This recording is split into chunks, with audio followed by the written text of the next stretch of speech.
हाथ नहीं है और पैर से भी विकलांग हैं। आप शुरू से ही इस पद तक पहुँचे हैं। क्या चुनौतियाँ आई? हम बाई बर्थ है, हमारे दोनों हाथ और एक पैर नहीं है। उसके बाद भी हमने शुरू से सामान्य स्कूल में पढ़ाई की है। एक हाथ ना हो तो आदमी कैसे अपना पूरा काम करता है, दिनचर्या कैसे निर्वहन करता है, उसमें बहुत सारी दिक्कत होती है। लेकिन समय के साथ-साथ अगर हौसला हो तो आदमी सब कुछ कर सकता है। दैनिक दिनचर्या में जितने भी काम हैं, ऐसा कोई काम नहीं है जो हम ना कर पाएँ, पूरा काम कर लेते हैं। आपने पढ़ाई भी की, तो किसका सपोर्ट मिला सबसे घर पहले? से स्कूल काफ़ी दूर थी। 10-12 किलोमीटर की रेंज में थी और घर से हमारे कॉलेज 12 से 12 किलोमीटर के आसपास है।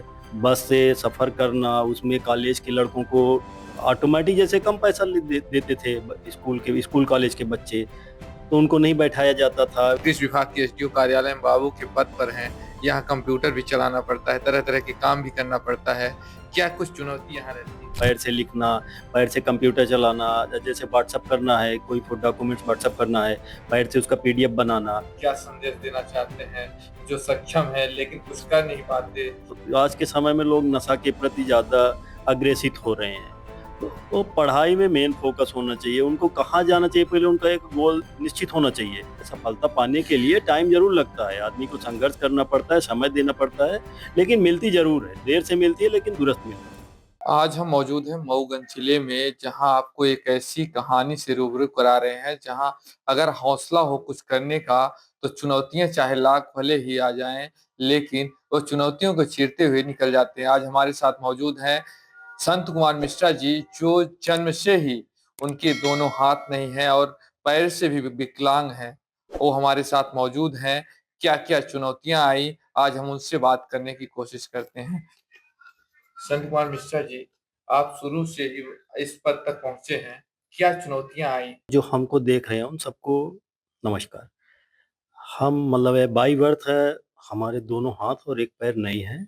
उसके बाद भी हमने शुरू से सामान्य स्कूल में पढ़ाई की है और मऊगंज कॉलेज से ग्रेजुएशन और पोस्ट ग्रेजुएशन किया है।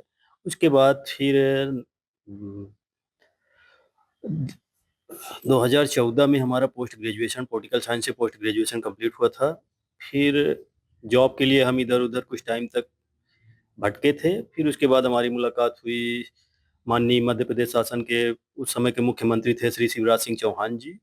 उनके माध्यम से विशेष अनुकंपा के माध्यम से, कैबिनेट के माध्यम से नवंबर 2016 में हम यहाँ पे सहायक ग्रेड 3 के पद पर पदस्थ हैं और तब से हम यहाँ पे बराबर काम कर रहे हैं। सहायक ग्रेड 3 के दायित्वों का निर्वहन कर रहे हैं। और जैसा कि आपने पूछा कि जीवन में आपके साथ में कौन-कौन सी चुनौती आई, उसके लिए तो बहुत सारी चुनौतियों का सामना करना पड़ा। जैसे मान लीजिए अगर एक हाथ ना हो तो आदमी कैसे अपना पूरा काम करता है, दिनचर्या कैसे निर्वहन करता है, उसमें बहुत सारी दिक्कत होती है। लेकिन समय के साथ-साथ अगर हौसला हो तो आदमी सब कुछ कर सकता है। वर्तमान में आप जैसे हमको देख रहे हैं कंप्यूटर चलाते, मोबाइल चलाते हुए, इस तरह से मैं दैनिक दिनचर्या के जितने भी काम हैं, पूरा जैसे एक सामान्य इंसान कर सकता है, उस तरह से हम पूरे काम कर लेते हैं। पूरा काम दैनिक दिनचर्या में जितने भी काम हैं, ऐसा कोई काम नहीं है जो हम ना कर पाएँ, पूरा काम कर लेते हैं। अच्छा, आपने पढ़ाई में आपको रुचि थी, आपने पढ़ाई भी की, तो किसका सपोर्ट मिला सबसे पहले आप? पढ़ाई में सपोर्ट तो वैसे हमारे घर में पूरे का पूरे पूरे फैमिली का था, ऐसा नहीं है, सबका सपोर्ट था और धीरे-धीरे इंटरेस्ट उसमें जगा और पढ़ाई चालू किए। घर से स्कूल काफ़ी दूर थी, 10-12 किलोमीटर की रेंज में थी और घर से हमारे कॉलेज 12 से 12 किलोमीटर के आसपास है।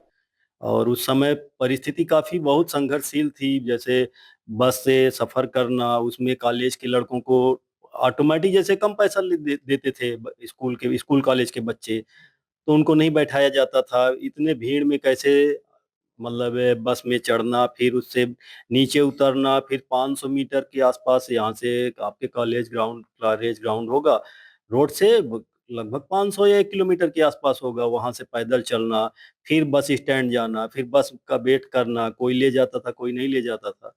काफ़ी चुनौतियों का सामना करना पड़ा, ऐसा नहीं है, जीवन काफ़ी संघर्षशील रहा है। जी। जी। लोगों की आपको देखकर क्या प्रतिक्रिया रहती थी? प्रतिक्रिया तो अभी तक हम जिन लोगों से मिले तो अच्छी थी, सब लोगों ने सपोर्ट किया, ऐसा कुछ नहीं है। हमारे बहुत से दोस्त भी हैं, जो शुरू से लेके अभी तक सपोर्ट कर रहे हैं, ऐसा नहीं है, लोगों का अच्छा सहयोग है। क्या है कि बिना हाथ की तो कुछ संभव नहीं है। कोई कार्य करना है तो हाथ की जरूरत पड़ती है। और आप यहाँ जो है कृषि विभाग के एसडीओ कार्यालय में बाबू के पद पर हैं। यहाँ कंप्यूटर भी चलाना पड़ता है, तरह तरह के काम भी करना पड़ता है। क्या कुछ चुनौती यहाँ रहती है? नहीं, वो तो देखिए, अब जैसा कि आपको हमने पहले ही बताया कि हाथ ना होने के बाद भी वो शुरू से हमारी आदत में आ गया, पैर से लिखना, पैर से कंप्यूटर चलाना, जैसे व्हाट्सअप करना है, कोई डॉक्यूमेंट्स व्हाट्सअप करना है, पैर से उसका पीडीएफ बनाना, ऑफिशियल काम के साथ साथ दैनिक दिनचर्या के जितने भी काम है वो अब हमारे हैबिट में हो गया, तो उसमें हमको कोई दिक्कत नहीं है। जैसा कि आपको पता है कि यहाँ पे और कोई पद एसडीओ एग्रीकल्चर मऊगंज में और कोई स्टाफ नहीं है हमारे अलावा, एसडीओ साहब के अलावा और हमारे अलावा कोई स्टाफ नहीं है। आप देख ही चुके हैं यहाँ पे, तो पूरा काम हम ही को करना पड़ रहा है। शासन प्रशासन के द्वारा क्या क्या सपोर्ट किए गए आप?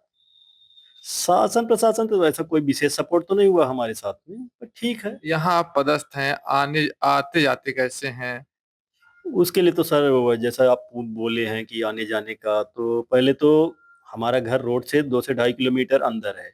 वहां से बाइक से, फिर उसके कोई ना कोई मिल जाता है रास्ते में, तो बाइक से, फिर उसके बाद ऑटो से। प्रशासन के द्वारा कोई भी मतलब आने जाने की क्या कोई व्यवस्थाएं आपको नहीं कराई गई? नहीं वो क्योंकि आप विकलांग भी हैं तो कुछ न कुछ शासन के द्वारा दिया जाता है, जैसे स्कूटर हो गया, साइकिल हो गया इलेक्ट्रिक वाली। नहीं, ऐसा कुछ हमको पता नहीं है कि क्या कैसा है, इसके बारे में हमने किसी से बात भी नहीं की है, और ठीक है, ऐसा कोई दिक्कत नहीं है, शासन प्रशासन से कोई दिक्कत नहीं, बढ़िया है, ठीक चल रहा है। अच्छा, आप लोगों के लिए क्या संदेश देना चाहते हैं जो सक्षम है लेकिन कुछ कर नहीं पाते? तो उसके लिए सबसे पहले ये होना चाहिए कि लोग को मतलब जैसे आज के समय में लोग नशा के प्रति ज्यादा अग्रेसित हो रहे हैं, तो वो पढ़ाई में मेन फोकस होना चाहिए, उनको कहाँ जाना चाहिए, पहले उनका एक गोल निश्चित होना चाहिए, हमारा टारगेट क्या है, और उस टारगेट को, मेन टारगेट को देखना चाहिए। उसमें चुनौती तो आएगी, देखिए ये तो नॉर्मल नहीं है कि कोई चीज आपको आसानी से मिल जाएगा। हर एक काम करने के लिए चुनौती बराबर आती है, लेकिन उस चुनौती के बराबर सामना करना चाहिए, अपने लक्ष्य पर विशेष फोकस होना चाहिए, और उसके हिसाब से जैसा आपका लक्ष्य है उस हिसाब से आपको मेहनत करना चाहिए, उस दिशा में आपको आगे बढ़ना चाहिए, तो कोई दिक्कत तो नहीं है, ऐसा कुछ नहीं है। आप सफलता जरूर मिलती है, ऐसा नहीं है, टाइम जरूर लगता है, सफलता पाने के लिए टाइम जरूर लगता है, आदमी को संघर्ष करना पड़ता है, समय देना पड़ता है, लेकिन मिलती जरूर है, देर से मिलती है लेकिन दुरुस्त मिलती है। ये हमारे साथ रहे संत कुमार मिश्रा जी, जो जिनके जन्म से ही दोनों हाथ नहीं है और पैर से भी विकलांग हैं, और जो आपके मऊगंज में एसडीओ कार्यालय में बाबू के पद पर पदस्थ हैं, जो डेली घर से बस या ऑटो के सहारे यहाँ पहुंचते हैं और काफी चुनौतियों का सामना करना पड़ रहा है। वहीं इन्होंने लोगों से अपील की है, अगर संघर्ष करो तो हर चुनौतियों को पार किया जा सकता है, कोई भी चुनौतियां दूर नहीं है। वहीं इन्होंने बताया कि काफी चुनौतियों का सामना करना पड़ा, घर में भी सपोर्ट मिला, इसलिए हम यहाँ तक पहुँच पाए हैं। वहीं लोगों को भी बता रहे हैं कि अगर हौसला हो तो आदमी, कोई भी इंसान कुछ भी कर सकता है। मऊगंज से विस्तार न्यूज के लिए लवकेश सिंह।